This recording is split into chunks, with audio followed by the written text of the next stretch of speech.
parents abandoned me at 14 at my grandma's house for being afraid due to my medical issues. Now they're begging me for my inheritance to help my brother get out of his mess. So for context, when I was younger, I had been diagnosed with epilepsy pretty young.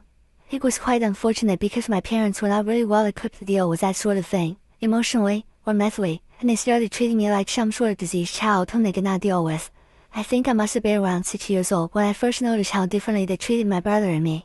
My brother was 3 years older than me and my parents treated him far better than they treated me, presumably because he was much easier to deal with as compared to me. And his epilepsy was not enough on its own. The cherry on top was when I was diagnosed with dyslexia and severe ADHD at the age of 8. Needless to say, my parents kind of had their hands full with me. Now it would be one thing if they were nice and kind people who were grateful to have a child and were up for the challenge, because I know that it cannot be easy being a parent to a special needs child. But they were the ones who had decided to have a baby. They should have been prepared for what comes with it. I guess they had just assumed that since my brother had turned out perfectly healthy and fine, I would be absolutely healthy as well and did not see this coming. And now, since I had been born already, they had no choice but to deal with me. They made sure that I felt their way as well, like they were tolerating me, and it was not nice. I did not have a very fun and normal childhood like most people, not just because of my illnesses, but also because of my parents. In fact, I would like to say that most of my childhood misery was caused me by my parents, not my illnesses. That was a very small part of it, but the way they responded to it and treated me, that's what really made me upset. They always treated me like a pariah in my own family, and I never felt included, and they made sure to make me feel like an unwanted burden on the family. They would walk on eggshells around me, and it was like every time I would walk into a room, they would stop talking instantly, and all their life would be shut out of my room, just because I had arrived. And this is how they would treat me when I was literally under 10 years of age, so it only got worse with time and my mental health was pretty fragile. I just could not take it. So I started misbehaving in my teenage years, and I guess the adolescent hormones, combined with the misery of growing up in a home where I always felt like I was not wanted, it just broke my heart, and I started acting out. I stopped putting any effort into studying and started flunking out of all my classes on purpose, just because I was so angry with my parents and how they were treating me. I was defiant, disobedient, and downright rude to everybody that I knew. I was pushing everybody away, even my friends, and I knew that it was not the right thing to do, but I was just so miserable that I did not know how else to get my parents to pay attention to me. Even then, they did not seem to care much. Every time they would be summoned by the school, just because I had broken a rule or misbehaved in some way, they would just sigh in disappointment, but not even bother to reprimand me. It was incredibly frustrating that I hated being with them. I would even throw temper tantrums in the house and try to get their attention that way. But then, they would just ignore me altogether and talk among themselves, not even bothering to lower their voices so that I wouldn't be able to hear them. They would say things like I was having a fit again, with people rolling their eyes at me and telling me to be normal. That was the most that I could get out of them, and it was just really heartbreaking for me. But then, when I was 14, I broke a major rule in school, and I decided to go crazy and bought a pack of cigarettes to school and started smoking one right in the middle of class. And then, when my teacher demanded that I stop and told me to get out of class, I flipped him off. That was pretty much the last straw for me because I had already been quite a troublemaker at school before that, but I had always been off the hook because my parents would tell everyone that I was not a normal kid and that I was not exactly right in the head, so they had to excuse my behavior. But after that, there was no going back. I got expelled, and that was the one time that my parents were actually furious with me. They really tore into me that day and said a lot of things that I don't think I will ever be able to forget or forgive. It was not things that I did not know already, but it just hurt to hear them actually say it out loud. They told me that they regretted ever having me, and had they known that I would turn out to be such a psychotic little kid, they never would have gone on with the pregnancy and would have terminated it as soon as they found out. They called me a burden on the family and said that they were better off when they had just one son. So now they were going to make sure that I left the family and never came back again.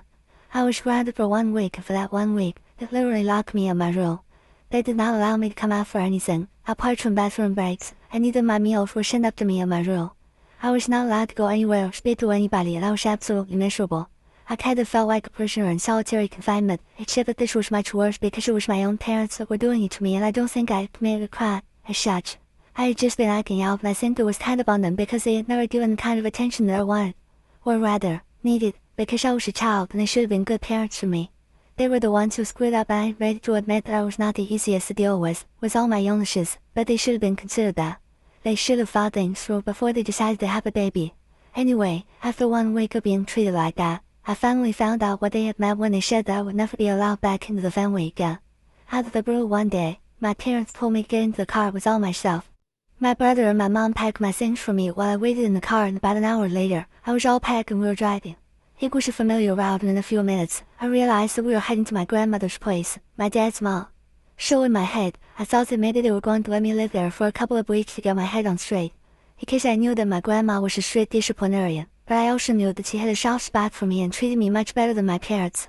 I did not think it was going to be a punishment for me as such, but once I got there, I realized that this was not going to be a temporary arrangement. They were, in fact, dumping me at my grandmother's house so that she could raise me. In case they were giving up on me and they did not want me around anymore. That's what they had taken that 1 week for, to convince my grandmother to raise me. When we reached my grandmother's house, my parents brought out all my things, left them at the door, and told me to carry them all in. They told me that this was going to be my new home now and said that they did not want any contact with me ever again, especially not after what I had done. According to them, I had been trying my best to ruin their reputation, but now, I had crossed the line and I could not take it back. While we were at the door, I tried to beg them not to do this because in spite of everything, I still wanted to have a relationship with my parents. I don't know why. I was 14 and I was desperate to have some sense of belongingness in my family, so it was quite difficult for me to leave with the fact that they were dumping me at my grandma's place. I was also sadly concerned by the fact that my grandma probably would not be able to take care of me, which is why it had taken her 1 week to accept me, since she was getting old and was already in her 60s. I knew that my grandmother loved me, but I didn't know if she actually wanted to take me in, so I felt like I was just going to go from being a burden to my parents to being a burden to my grandmother. I did not want to disappoint her because even in the past, whenever I would visit her and she would learn about the things that I had been pulling off at home and at school, she would be quite disappointed, but then she would always encourage me and tell me that she knew I was made of stronger stuff, tried to convince me that my parents would come around if I behaved better and in face of me. That was another reason why I did not want to move in with my grandmother, because I felt like she would start resenting me as well, just like my parents had, and I could not afford to lose her too. It was kinda complicated. So I tried to beg them to let me stay with them, but they told me that they had made up their mind. Right in front of me, they told my grandmother that they were done with me and did not even want to hear about me. And then, they said that they did not want to fake up me living with them anymore, and wanted to focus on my paranormal brother, which is what really got to me. Because that's the kind of language that bullies at school used for me, to make fun of me, and it really hurt me to hear my parents using the same kind of words for me. Because it was one thing for the mean kids at school to say it to me, it did not affect me as much because I was used to it. But when I heard my parents call me a freak, I realized that they were the biggest bullies in my life, and actually, they were doing me a huge favor by letting me live with my grandma because they never loved me no matter what I did, and I bet that even if I behaved better, they probably wouldn't have cared because to them, my brother was the only child they had. So after that point, I stopped begging and I accepted the fact that I was not going to live with my grandma, and I decided, in my head, that I was going to be better. Because I deserved better and so did my grandma, and I was not going to throw away my life, just because my parents did not love me. Once my parents had left, my grandmother and I sat down and had a conversation that was much needed. She told me, very transparently, that even though she loved me, she had not exactly been ready to take me in. And she had a number of concerns about me because she had heard about the way that I had been behaving for my father and had said that at her age, it was not going to be possible for her to handle a troubled kid like me.